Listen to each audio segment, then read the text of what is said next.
Hey guys, Dino here, and this week I'm going to be bringing you some COD zombies.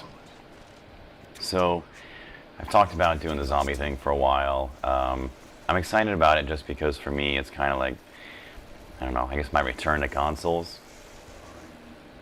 And it's something new. I'm actually surprised at how much fun it actually can be. So, before we get started with the zombie thing, just to give you guys a little background on where I'm at as far as consoles go. The last console I played was it was probably Bond on the Nintendo 64. Really, ever since then, I've essentially played PC games. I've owned a Xbox 360 for a year or two. A couple years ago, I took a stab at it, but just never really had a chance, more or less because of the whole school thing.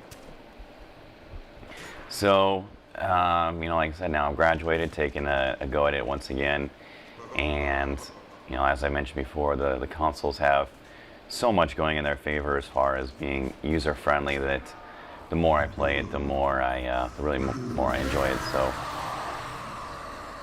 the only downside, as I mentioned, is the unfortunate lack of mouse and keyboard, and that's part of the reason why this is the video why I wanted to do first, because I feel like it'll give me a chance to explain myself and hopefully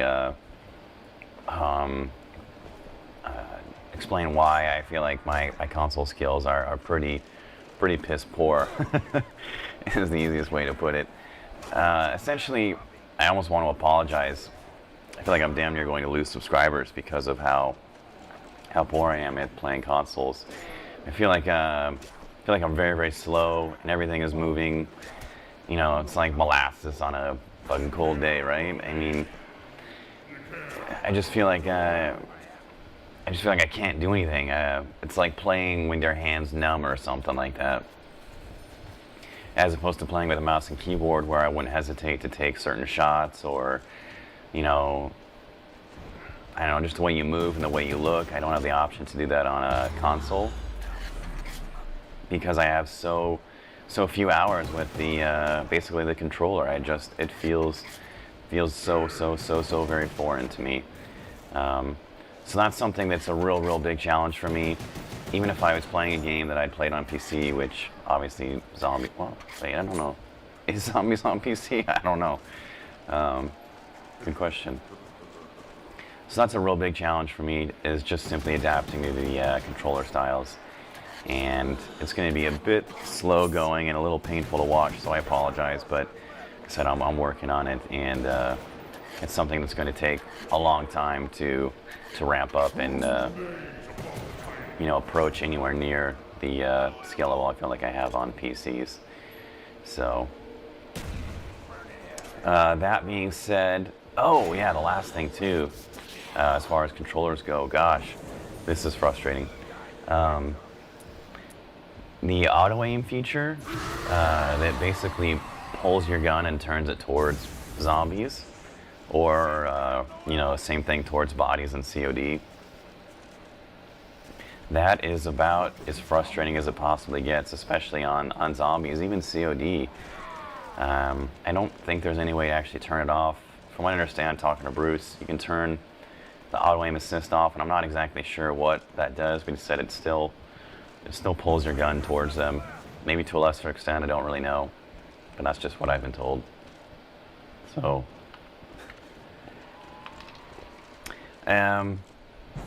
so my plan with zombies, the single player and the multiplayer, from my limited level of experience here, the single and multiplayer are very different games. I think a large reason why they're very different games is not only because you have perks that work a little differently depending on which multiplayer or single player you're in, but George, as everybody knows who's played zombies, has that AoE roar, and if you're over here running a circuit, which is a great place to do it, George, an AoE roar in a bad position is really going to ruin your day. So just something to keep in mind. I think, in general, when I'm doing this in multiplayer, if I'm going around running this circuit, I just feel like it's such an easy way to die. At least if you're doing it before, well, actually I don't know if I want to, well, whatever, I'll just say it. It's not like it's a surprise or anything. Essentially what you're doing is if you're running that circuit over there at least, you should be getting some type of explosive weapon, preferably, ideally you want the ray gun, but if not, we'll go Mustang Sally. Mustang Sally is awesome, pretty powerful. Guns fire off fairly quickly, but the ammo from ray guns and the power as well is something that really can't be overlooked. That being said, it can be pretty tough to pick them up sometimes. It feels like there's just, some sort of divine intervention interceding on behalf of the ray guns and not allowing you to get them. So a little frustrating. But anyway, I think my overall goal with this is basically I want to go Jug, and then you want to go Scythe, aka, what's the other one? The Bowie Knife. And after that, I think I probably would want to go back and grab either Stamina Up or PhD Flopper. And once you have those 3 perks, I would upgrade either pistols first or be playing the box for ray gun. If you want to just play it safe, it's probably easier just to upgrade Mustang and Sally. And then if you want to be a team player, which is, not a bad idea if you're playing on a team, going with Revive as that 4th perk. You can swap around the order on them too. But going with Revive on that 4th perk is really, really, really beneficial. It makes it very, very easy to pick up teammates. And it's a great way to keep the game going when otherwise, you'd be done, you'd be finished. So some kind of explosive weapon is also preferable. I think my experience in zombies, I actually pulled in 2 guys off of Bruce's Twitter the other day, and they were both more than competent players. And we ended up getting to round 30, and essentially we just called it quits because actually, all 4 of us were good enough that, the likelihood of us going down in a catastrophic failure by level 30 was really, really low. Not to say that it couldn't happen, but those rounds end up dragging on for a long, long time. I kind of wish there was a way to speed up the process a little bit. I don't know really what that answer would be, and maybe I'll think and talk more about that later. But it seems like, at least in single player, I think George has significantly less health than he does in multiplayer. And I think there's fewer zombies that spawn per round as well. It seems like a much faster process. I think in this little playthrough I go to level 20 or something like that. And it seems to be a much faster process to hit level 20 as opposed to playing on the multiplayer side. But, maybe that's just the fact that the zombies are going all over the place and, the addition of crawlers and stuff. So, anyway, one of the other things, we're already past that part too. In a multiplayer game, when we first start off, ammunition's not as big of a factor because there's 4 different guys. So when I first start off, I'm probably shooting every zombie between 4 to 6 times, and then I'm knifing them. But as you saw here, when we first started off, I'm going just basically knifing them because ammunition is a little bit more of a priority. So now that I have Juggernaut, I can obviously take a few hits without getting without fearing dying. But as you saw, look, that's how easy it is to get pinched. That one zombie just pinched me in there. To me, it looked like I should have been able to squeeze out on the sides, but game says otherwise. So, and then wait for it. Still waiting for it. Oh, there it is. The invisible zombie attack. So, I don't know what just happened there, but apparently a zombie somehow got a lick in from the other side of the map. I don't know. So as I said before, this is the best spot to get as many zombies as possible. Either a circuit here or running a circuit underneath the lighthouse as well. Both of those are prime-time zombie spots. I'm not exactly sure why so many more zombies spawn over here as opposed to in all the other locations, but they do, so that's what happens. When we got to round 30 the other day, we had the other two guys were hanging out basically over here, running a circuit at the lighthouse. I was over the spawn area, and Bruce likes to sit up at the top of the ship, which is a phenomenal area for zombies, by the way. They just funnel right in towards you, and you just take them off one by one. And the reason why that spot of the ship is the best as well is because it allows you to instantly go just about anywhere else on the map in order to rescue somebody. So that is a huge benefit to having somebody parked up there. It ensures that as long as the ding-dong who went down isn't crawling around and bleeding out faster, that you're most likely going to get to them in time. So running around here doing these circuits, it obviously helps to have host advantage. You know, you're having lag, going from zero lag to no lag, I'm sorry, zero lag to some lag is a huge difference. So, you know, really helps to have host advantage, and it makes running these circuits down here much easier. That being said, it's, you know, also not much of a challenge given that I'm the one who's sitting next to George, and if I don't shoot George, or if I do, I have an idea that it's coming, so that's the danger on multiplayer, is getting that AoE roar and, you know, then getting basically pinched and being SOL. So also I want to go into a little discussion about wall guns versus the box guns. So box guns are obviously a lot of fun, right? They're more powerful, they typically have larger rounds, but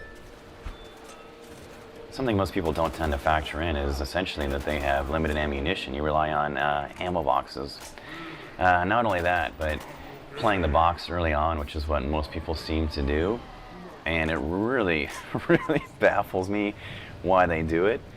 You don't leave yourself enough credits, basically points, whatever you want to call them, to get perks. And I mean, I don't have a ton of experience in zombies. Like I said, I don't have a ton of experience playing a console at all, but I've played enough random games to know that 90% of everybody that we play with that's pulled in, wherever the box spawns in, that's where they're going. So, you know, that affects my game too, and that can be frustrating. That means that essentially Bruce and I are in charge of opening up Juggernaut, turning on the power, unlocking those doors, opening up Scythe. And it's not a huge deal, but yeah, the other guys are essentially getting a free ride. They get to run around and spend points on the box, and then, you know, just drop points on Juggernaut because they didn't have to open up any of the doors. And, you know, without talking about, I guess, too many points at once, this game, like most games, changes drastically based on your teammates.